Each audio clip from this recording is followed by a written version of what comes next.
Hello everyone, we're today at Big and Growing Festival and we're going to show you how to find your purpose, design a learning journey and stick to the plan. In Alice in Wonderland there is this great saying, if you don't know where you want to go, then it doesn't actually matter which path you take. So what purpose is it is showing you where you want to go, and the learning path will enable you to get there. I'm Natalia, and my purpose is to help people develop their individual learning journeys. And I've been passionate about it since a couple of years already, learning a lot about it, reading a lot. And then I met Alex. And when we got together and we started to share our life journeys and our purposes, we figured out that ours is very similar. And since then we've been working together on that. And today we want to share that with you. Hi everyone, I am Alex and I work as an internal consultant in a large corporate. I guess I am on this stage because I exactly know how it feels to be lost in purpose. When working for a large corporate, it can be really challenging to follow your purpose, but I myself found ways to nevertheless do it. This has been a bumpy ride for me. But I found a group within my company that is trying to cultivate new ways of working, ways that are more effective and also more human. I'm super thankful I got this chance, but my journey has been covered with some challenges, and on this way I really learned a lot of things that I would like to share with you today. So, let's talk about the importance of purpose. For the first time in history, many people in the Western world have a check mark on the famous hierarchy of needs from Mr. Maslow.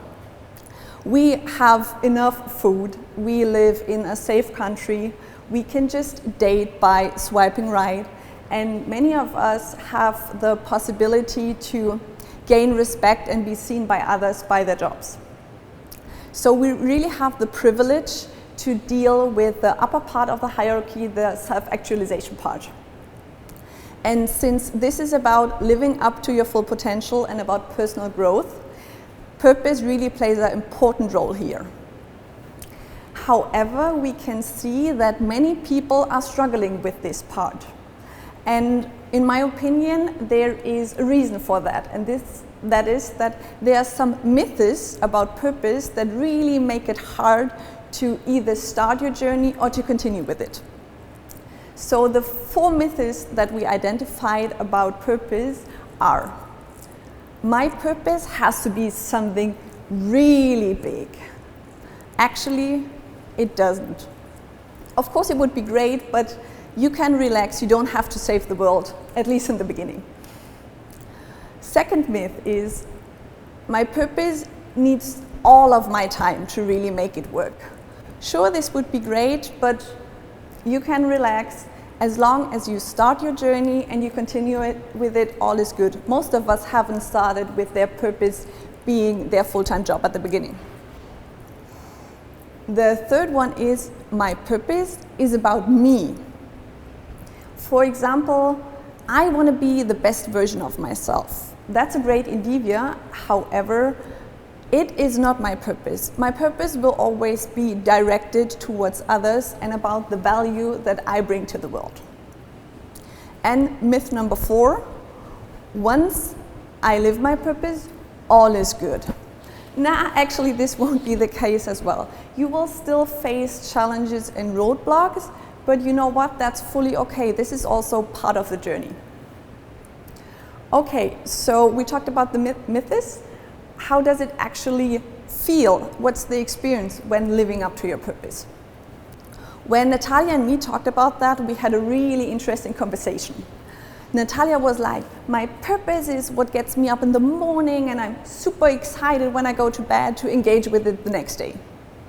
And for me, it was rather like, oh, it's like a force that's pulling me towards it, like Frodo and his calling, and I just know that I need to do it, but it sometimes puts a lot of pressure on me.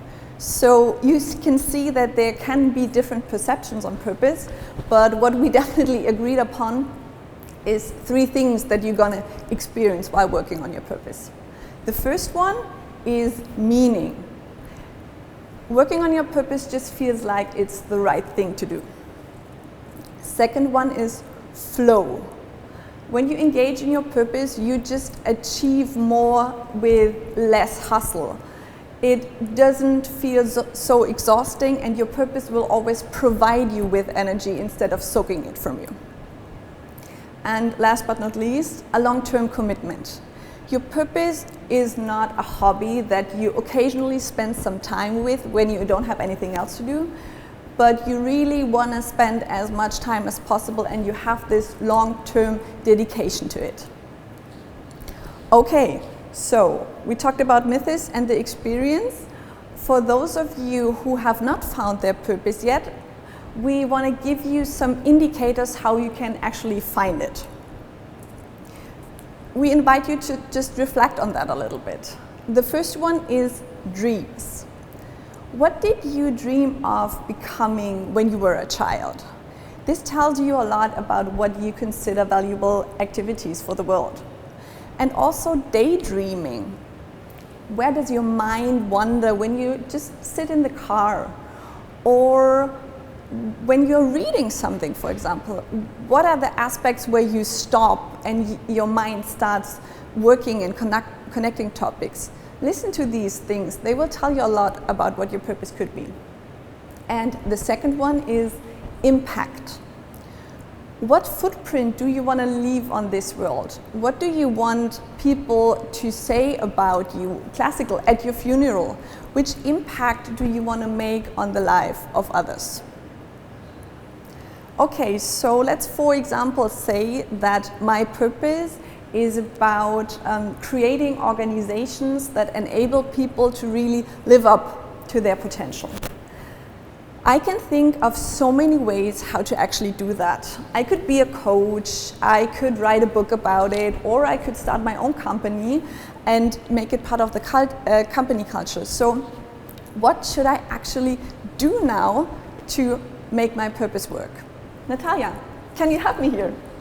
With pleasure, Alex. So basically, first suggestion would be analyze yourself.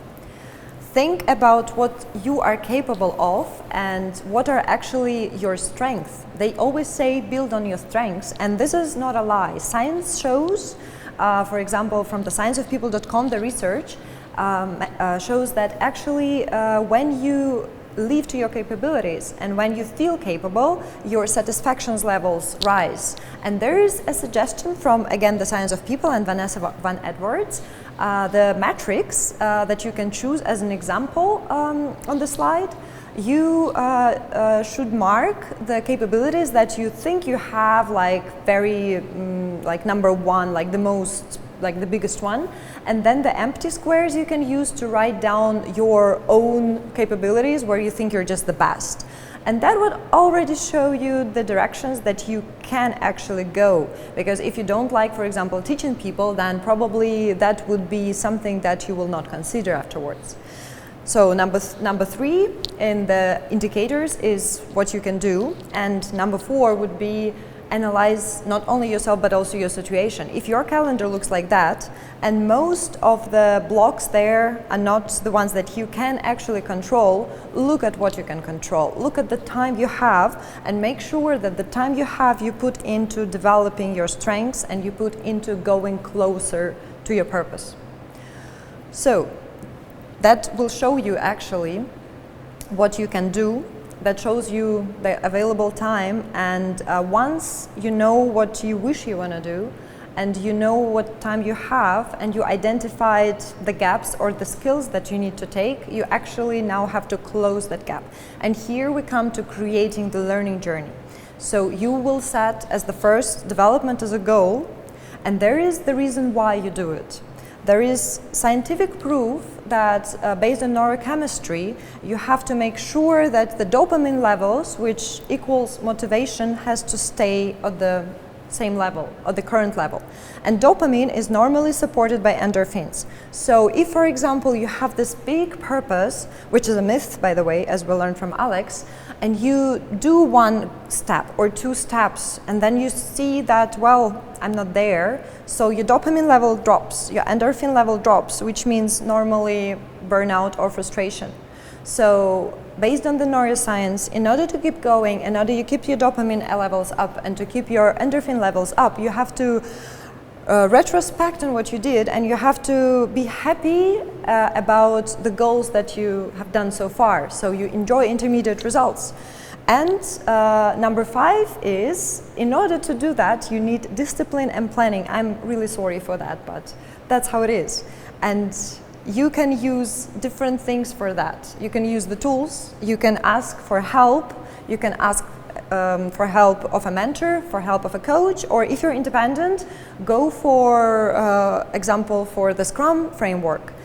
Some people know it from software development. You can apply it in your life as well. You set short sprints, 3 or 9 weeks, and you test out your hypothesis on yourself, for yourself. So if your hypothesis is to be a baker, just try to set little weekly and daily goals to be a baker for yourself in the next 3 to 9 weeks, and see how do you feel about it. Define a reward if you reach some intermediate results, and retrospect. Do you like it? Is it something where you feel empowered, where you feel good afterwards?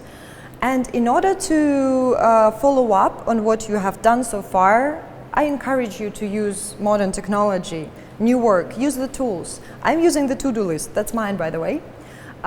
You can also use Trello, you can use Asana, Jira, even OneNote, whatever you feel comfortable with. So in the end, you leave the, so to say, agile life, and you kind of force yourself to be productive because you set those little goals for yourself. And the best part of that will be as well that you will do what you actually want to do and not what seems possible. Like not something which is here at the reach of your hand, but something that where you want to go. And then following that way, you will just notice that it's not luck, it's just persistence and hard work. The same as Benjamin Franklin, Wright brothers, or Faraday, or even Lincoln. He got kicked out of different political races at least 5 times in his life, at the age of 23, 27, 45 and 49, and at the age of 52, he got a president. So persistence is really rewarding. So basically, that's everything that we wanted to share with you so far. Additionally, we want to share some takeaways, the books that we studied and the books that helped us shape our vision, and also some websites in the end. And Alex? Yeah, so people, in the end, don't get trapped in the myth, in the purpose myth trap. Look for your dreams and the impact, check out what your capabilities are and what your calendar allows. Really use agile tools to create your personal journey, and in the end, keep the satisfaction high, keep going, believe in you. It will be hard work, but you can do it as long as you believe in yourself. Thank you for listening. If you want to get in contact, just feel free to reach out to us via LinkedIn. We are really happy to get to know you. Thank you.